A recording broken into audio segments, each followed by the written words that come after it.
Dinagsa ng libu-libong manonood ang Session Road, Harrison Road at Melvin Jones Football Ground. Dito pumarada ang mga participants ng Grand Street Dance Parade at Grand Float Parade. Tampok sa Grand Street Dance Parade ang flower field performances ng 6 na elementary schools para sa drum and lyre competition. Ang veteranong participant na Lukban Elementary School ang tinanghal na kampyon sa kauna-unahang pagkakataon.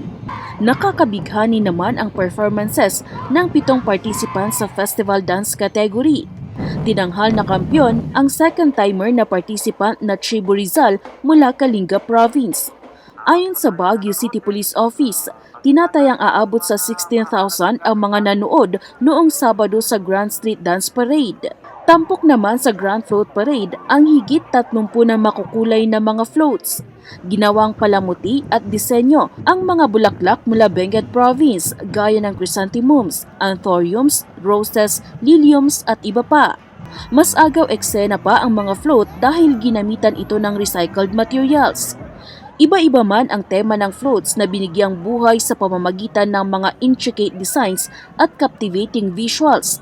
Iisa ang ipinakita ng mga ito, ang natatanging skills, artistry at creativity ng mga local artists at community members na nagtrabaho para mabigyang buhay ang mga konseptong ito. Mas kuminang pa ang mga float nang sumama ang mga bituin gaya ni Lovie Po, EJ Falcon at Beauty Gonzalez. May mga government officials din gaya ni COMELEC Chair George Erwin Garcia, Senator Lito Lapid at Senator Bong Revilla Jr. Kinilala naman ng Department of Tourism ang unwavering commitment ng Baguio LGU sa pagpreserba sa kultura at pagsulong ng turismo ng lungsod. It is important that we find a harmonious balance between preserving our traditions and embracing the opportunities that innovations provide us with. Mahalagaan niya ang pagyakap sa mga innovations at sa hinaharap kasabay ng mahigpit na pagyapos sa ating cultural heritage. Akma din aniya ang panagbunga sa tagline ng DOT na Love the Philippines dahil ito ang nagpapakita sa puso ng bansa, ang pagmamahal sa bayan, sa mga Pilipino at sa iba-iba at mayamang pamana.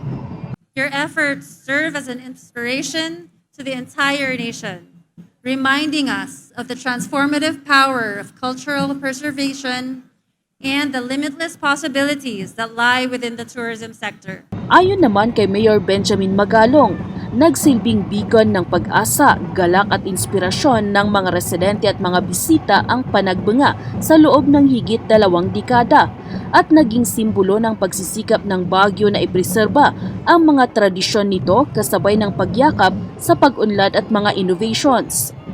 Let us reflect on the importance of stewardship. Let us dedicate ourselves to the cause of environmental sustainability, nurturing a future where our children and grandchildren can continue to revel in the beauty of the Panagbanga and all it represents. Aabot naman sa 32,000 ang nanood sa Grand Float Parade. Tapos na ang pinaka-inaabangang mga parada ng Panagbunga, pero hindi pa nagtatapos ang month-long festival. May mga nakapila pa na mga aktibidad bago ang pagtatapos nito sa March 3, kung saan matutunghayan ang engranding aerial fireworks display. Glory Balegan para sa Pambansang TV sa Bagong Pilipinas.